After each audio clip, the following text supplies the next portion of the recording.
자, 우리는 지난주에 혼란의 시대를 마감할 마지막 사사 사무엘을 보았습니다. 특별히 아이 사무엘, 예수님의 모습을 그대로 보여주는 것 보았습니다. 또 사무엘의 어머니 한나, 그의 기도, 헌신, 찬송, 예수님의 어머니 마리아를 그대로 연상하는 걸 보았습니다.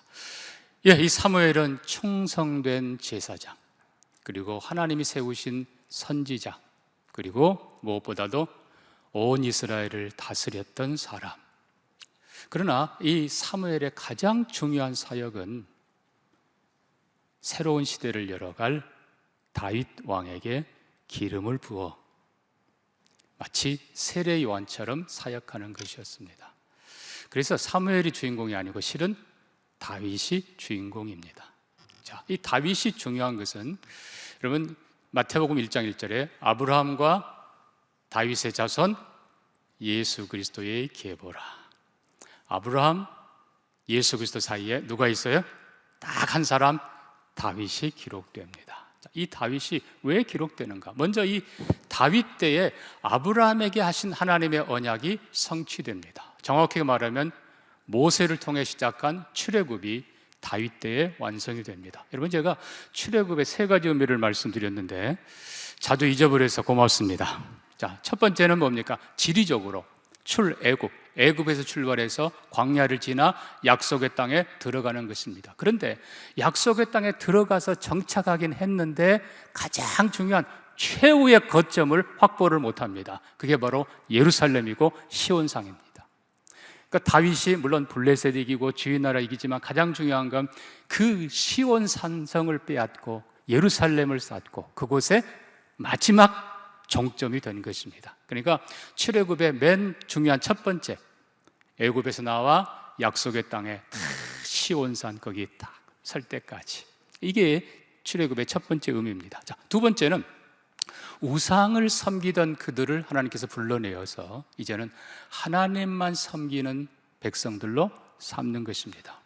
다윗이 주의 나라를 정복할 때 그들의 우상을 채운이라 혹은 태운이라 우상을 다 제거하고 예루살렘에 결국 물론 솔로몬 때 완성됩니다만 다윗 때에 예배가 확립이 됩니다. 그래서 하나님만 예배하는 성전과 그리고 예배하는 백성으로 완전히 확립이 됩니다. 그러니까 우상에게서 하나님만 섬기는 백성으로. 자, 세 번째입니다. 하나님이 아브라함에게 말씀하신 공과 의를 행하는, 여호와의 도를 행하는 강대한 나라가 되리라.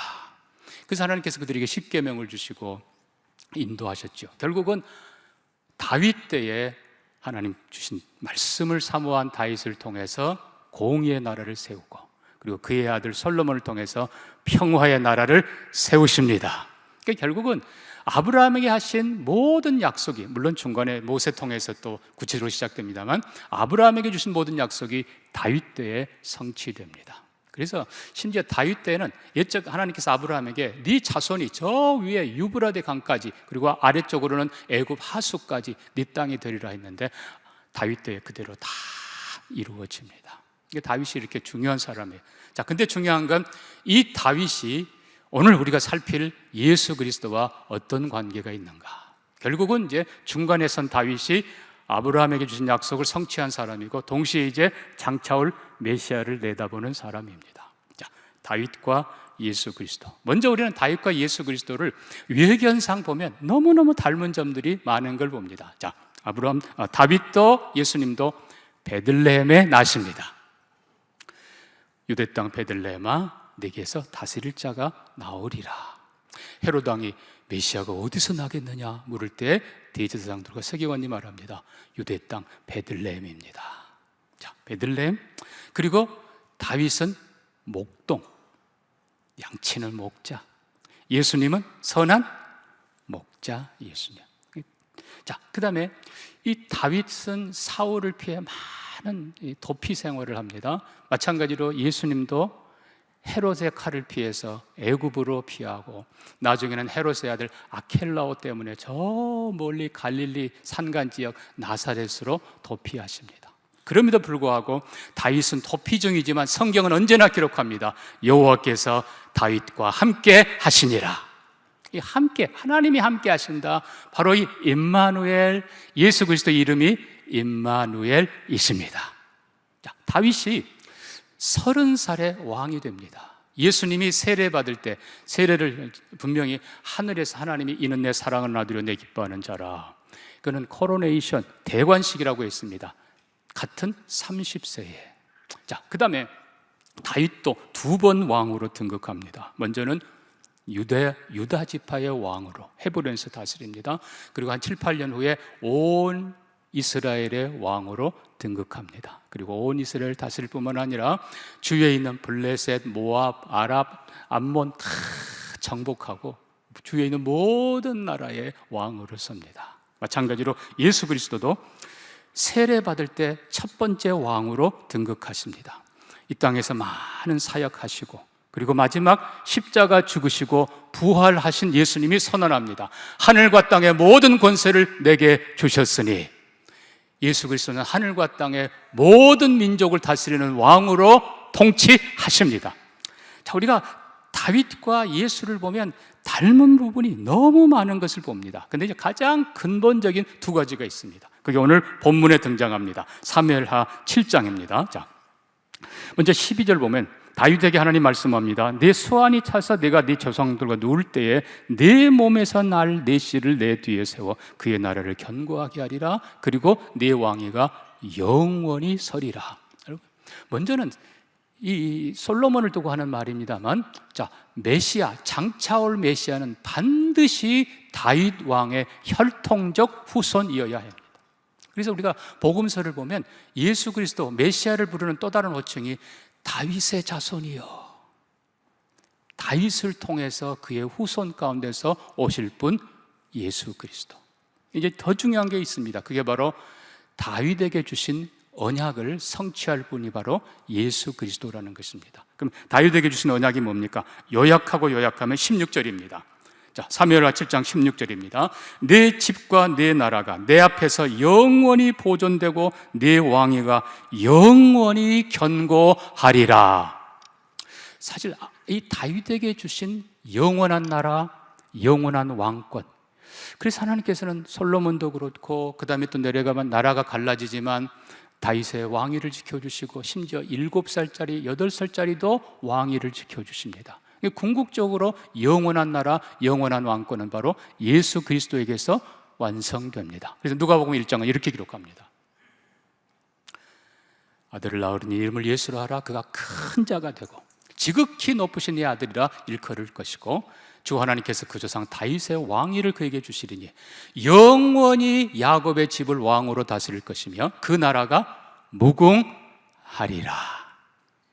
그 나라가 무궁하리라. 결국은 예수 그리스도를 통해서 이 약속이 성취됩니다. 이 말씀은 이사야 9장 6절에도 당연히 우리가 잘 아는 말씀, 그렇게 말씀하시죠. 자, 한 아기가 낳고 한 아들을 우리에게 주셨는데 그 어깨는 정사를 메었고 그 이름은 기묘자라, 모사라, 전능하신 하나님이라, 영존하신 아버지라, 평강의 왕이라. 그 정사와 평강의 다음이 무궁하며 다윗 왕자와 그의 나라에 군림하여 그 나라를 굳게 세우고 지금 이후로 영원히 정의와 공의로 그것을 보존하실 것이라. 이분이 바로 예수 그리스도이십니다. 그러니까 자, 다윗은 아브라함에게 하신 하나님의 약속을 성취한 자이고 이제 이 다윗에게 하나님이 네 나라가, 네 자손이, 네 왕위가 영원히 있으리라, 그 약속을 성취한 분이 바로 장차올 메시아 예수 그리스도이십니다. 자, 그러면 우리가 좀 생각을 해봐야 됩니다. 왜 하나님은 다윗에게 이렇게 큰 영광과 복을 주셨을까? 자, 사랑하는 성도 여러분, 이게 지금 우리 신앙의 본질입니다. 자, 모세 충성했습니다.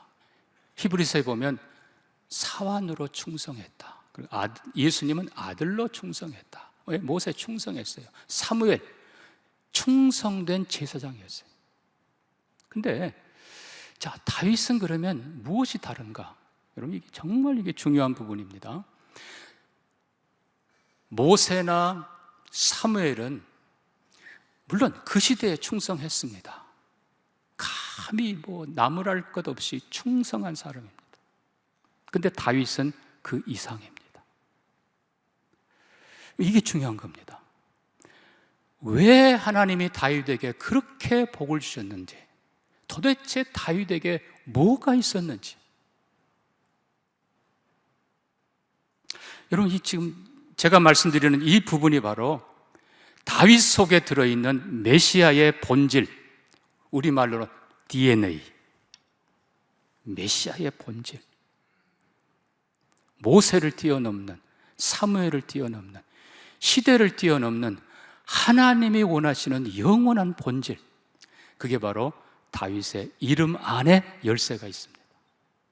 자, 우선 다윗이 그의 아들 이름을 지었습니다. 솔로몬. 솔로몬은 뜻이 뭐겠어요? 뭐가 어근이겠어요? 샬롬, 평화죠. 예, 솔로몬은 평화를 이룬 사람입니다. 자, 다윗의 이름 뜻이 뭘까요? 여러분, 이 부분을 좀 기억하셔야 됩니다. 다윗의 이름 뜻 어근은 Dod입니다. D-O-D. 그 뜻은 사랑, 애정, 친밀입니다. 자, 다시 말씀드립니다. 다윗의 이름 뜻이 뭐라고요? 사랑, 애정, 친밀. 자, 여러분, 이게 왜 중요하겠습니까? 사무엘보다, 모세보다 더 뛰어난, 정말 하나님이 사랑한 자. 그러니까 다윗의 이름 뜻은 하나님을 사랑하는 자, 하나님이 사랑한 자, 하나님과 가장 친밀하게 지낸 자. 여러분, 관계를 생각해 보십시오. 충성이라는 건 결국 뭐겠습니까? 신하나 백성이나 종이 하는 게 충성입니다. 그러나 사랑은 뭐겠습니까? 가족입니다. 그래서 하나님께서 다윗에게 나는 네 아버지가 되고 그는 내 아들이 되리라.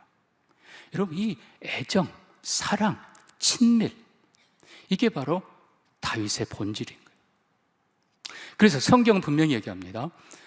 다윗이 하나님을 향해서 나의 힘이신 여호와여, 내가 주를 사랑하나이다. 다윗은 온 마음을 다해 진심으로 하나님을 사랑했습니다. 그래서 하나님은 이 다윗을 정말 품고 아들처럼 사랑해 주셨고, 그리고 이 다윗을 향해서 내 마음에 합한 자라. 여러분, 합한다라는 말은 말 그대로 하나 된다는 거예요. 누가 하나 돼요? 사랑하는 자가 하나 되는 것입니다. 여러분, 진짜 효가 뭡니까? 부모님 사랑하는 것입니다. 그냥 물론 잘 섬기는 것도 중요하지만 엄마 사랑해요, 아빠 사랑해요. 부부의 본질이 뭡니까? 사랑입니다. 미국 사람들 보면 법적으로 이혼하기 전날까지 남편은 남편 일 잘하고 아내는 아내 일 잘합니다. 책 안 잡히려고. 여러분, 본질이 뭡니까? 사랑입니다. 부모의 본질이 뭡니까? 아버지로서의 역할, 그보다 더 중요한 건 내 아이를 내 몸처럼, 내 자신처럼 온전히 사랑해 주는 것입니다. 그러니까 다윗이 하나님을 사랑하니라. 나의 힘이 되신 여호와여, 내가 주님을 사랑합니다. 주님을 사랑했던 다윗. 그래서 이 하나님을 사랑한 다윗은 성소를 사랑하고, 그래서 사무엘상 26장 보면 사울을 피해 도망하면서도 사울에게 호소합니다. 내 주 왕이여, 주의 계신 곳에서, 먼 이곳에서 내가 피를 흘리지 않도록 나를 도와주소서. 다윗은 하나님에게서 멀어지는 걸 가장 안타까워했어요. 하나님께 더 가까이, 더 가까이. 그게 다윗의 신앙이고 다윗의 마음이에요. 그러니까 하나님이 다윗을 사랑하지 않을 수가 없어요. 범죄했어도 하나님 앞에 눈물로 구하면서 하나님 품 안에 더 가까이, 더 가까이 들어오던 다윗. 다윗은 완전한 자는 아니었지만 하나님이 그를 안아주시고, 다윗도 하나님 품으로 온전히 들어갔던 하나님의 사람 다윗. 자, 다윗은 성전을 얼마나 사랑했는지, 하나님, 내가 하나님을 위해서 성전을 짓고 싶습니다. 여러분, 이건 의무를 넘어서는 거예요. 기능을 넘어서는 거예요. 사랑이. 자, 다윗이 또 말씀을 얼마나 사랑했습니까? 내가 주의 말씀을 묵상합니다. 하루 7번씩 묵상합니다. 하나님의 말씀을 너무너무 사랑한 다윗에게 하나님께서는 많은 영감을 주시고 그 많은 시를 쓰게 하시고 하나님을 알고 노래하게 하시고, 여러분, 그래서 하나님은 정말 하나님을 사랑하고 예배하기를 원하는, 성전을 사모하고 성전 짓기를 원하는 다윗을 제사장 직분을 주셔요. 하나님의 말씀을 사랑하고 하나님 주신 영감으로 노래하고 가르치고 말씀을 사랑했던 다윗을 하나님은 선지자로 세워주십니다. 자, 다윗의 왕, 다윗만 이스라엘 역사 가운데 딱 한 사람, 대왕이라고 붙입니다. 이 다윗이 하나님을 뭐라고 부릅니까? 왕이신 나의 하나님, 내가 주를 높이고, 내가 왕이 아니고 누가 왕이에요? 하나님이 왕이십니다. 그 하나님의 뜻을 이루기 위해서 그가 늘 말씀 앞에 섰고 늘 자신을 돌아보고, 그뿐입니까? 백성을 진정 사랑했던 왕. 한 번은 인구조사하다가 하나님이 벌을 내립니다. 그래서 전염병으로 백성을 치십니다. 그때 다윗이 하나님 앞에 울부짖습니다. 하나님, 범죄하는 건 안 돼. 왜 죄 없는 백성을 치십니까? 여러분, 이 사랑의 제사장, 하나님께서 존귀하게 말씀을 사랑했던 다윗, 선지자로 하나님을 사랑하고 백성을 사랑한 다윗을 진짜 왕으로 세워주십니다. 사랑하는 성도 여러분, 이것이 본질입니다. 부탁합니다. 우리 예배가 기능을 넘어서기를 축복합니다. 우리 찬양이 기능을 넘어서기를 축복합니다. 여러분, 우리는 알잖아요. 고린도전서 13장에 사랑 없으면 울리는 꽹과리에 불과하고, 사랑 없으면 하나님 마음에 들지가 않아요. 우리 예배가 정말 오늘도 하나님 사랑합니다, 사랑의 고백이 되기를 원합니다. 우리의 찬양이 하나님 사랑합니다, 예수님 사랑합니다. 여러분, 이 사랑이 본질이에요. 사랑의 고백이 되기를 원합니다. 우리 아이들 가르치는 교사분들도 진리를 더 사랑하고 이 말씀을 우리 사랑하는 아이들에게 가르치고 싶어서 우리 아이들 품에 안고 더 사랑하고, 여러분, 이게 기능을 넘어서 이게 본질이에요. 교회가 예배 안에 하나님을 향한 사랑의 고백이 가득하고, 우리의 찬양이 하나님을 향한 사랑의 고백이 가득하고, 그 모든 사역이 나를 드러내는 것, 그 어떤 것도 아니고 기능을 넘어서, 미안한 표현이지만 사무엘의 기능을 넘어서 다윗처럼 하나님 사랑하는 사랑의 고백, 사랑의 표현이 되기를 소망합니다. 자, 그런데 우리가 기억해야 될 것이 있습니다. 다윗은 정말 좋은 제사장, 하나님께 그렇게 찬양하던, 그리고 말씀 기뻐하던, 그리고 정말 좋은 왕이었지만 다윗은 자기 자신이 그 제사장, 그 선지자, 그 왕이 아닌 것을 고백합니다. 그게 바로 시편 22편, 23편, 24편입니다. 여러분, 성경 시편 22편을 펴시기를 바랍니다. 다윗은 기도하고 예배하고 찬양하는 중에 진짜 대제사장을 만납니다. 시편 22편입니다. 다윗은 생생하게 고백합니다. 엘리 엘리 라마 사박다니, 나의 하나님 나의 하나님 어찌하여 나를 버리셨나이까. 고통 가운데 부르짖는 메시아를 바라봅니다. 6절입니다. 22편 6절. 나는 벌레요 사람이 아니라 사람의 비방거리요 백성의 조롱거리니이다. 쭉 내려가 12절. 많은 황소가 나를 에워싸고 바산의 힘센 소들이 나를 둘러쌌으며 내게 그 입을 벌림이 부르짖는 사자 같으니이다. 14절. 나는 물같이 쏟아졌으며 내 모든 뼈는 어그러졌으며 내 마음은 밀랍 같아 내 속에서 녹았고. 15절. 내 힘이 말라 칠그릇 조각 같고 내 혀가 입천장에 붙었나이다. 16절. 개들이 나를 에워싸고 악한 무리가 나를 둘러 내 수족을 찔렀나이다. 내가 내 모든 뼈를 셀 수 있나이다. 그들이 내 겉옷을 나누고 속옷을 제비 뽑나이다. 다윗은 진짜 대제사장의 십자가 고난의 모습을 생생하게 성령의 감동으로 믿음의 눈으로 내다보면서 그분이 진짜 대제사장이시다 라고 고백하고 우리에게 가르쳐주는 것입니다. 자, 23편 갑니다. 다윗은 목동이라고 그랬어요. 나는 목자니가 아니고 여호와가 나의 목자시니 그가 나를 푸른 풀밭에 누이시고 실만한 물가로 인도하시는 도다. 사망의 음침한 골짜기에서도 나와 함께 하시고. 6절에 내 평생의 선하심과 인자하심으로 나를 인도하시는 그분, 진리와 그리고 평강으로 나를 이끄시는 그분, 나의 선한 목자, 이게 바로 선지자의 역할입니다.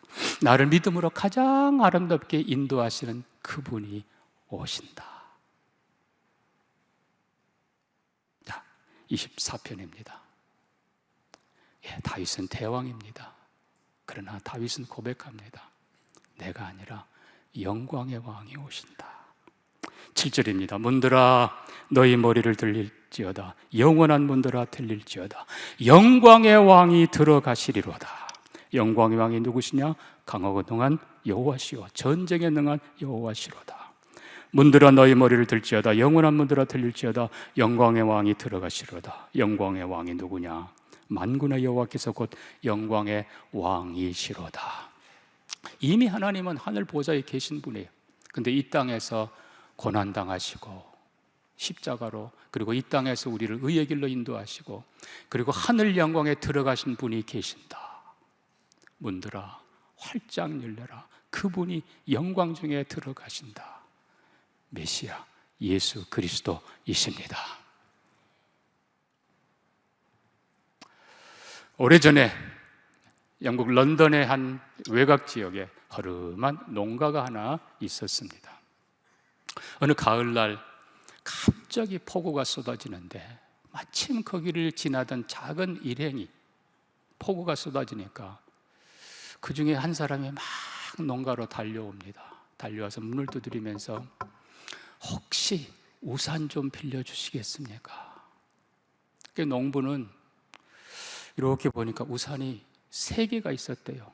근데 그 중에 다 빌려줘도 괜찮잖아요. 근데 제일 허름한 거, 제일 낡은 거 하나를 줬습니다. 그랬더니 그분이 고맙습니다. 막 뛰어가서 그 어느 귀부인에게 씌워주더랍니다. 그리고 갔어요. 며칠 후에 빌려준 우산이 돌아왔습니다. 그리고 예쁜 상자, 포장된 예쁜 상자가 함께 왔습니다. 상자를 열었더니 거기 선물이 하나 들어있고, 선물이 뭔지는 모르겠어요. 선물이 하나 들어있고 거기에 편지가 있습니다. 우산 잘 썼습니다. 선물과 함께 돌려보냅니다. 그리고 뒤에 이름이 쓰여져 있습니다. 퀸 엘리자베스. 그 손편지를 보고 이 농부가 너무너무 부끄러워서, 내가 여왕한테, 우리 여왕님한테 정말 다 드렸어도 되는데, 가장 좋은 걸 드렸어도 되는데, 그 초라한 그 우산 드린 것이 너무너무 부끄러워서 자녀들에게 고백했다고 합니다. 사랑하는 성도 여러분, 예수 그리스도가 누구인가를 아는 우리가 되기를 바랍니다. 더 나아가서 예수 그리스도를 최고의 것으로 섬기는 우리가 되기를 소망합니다.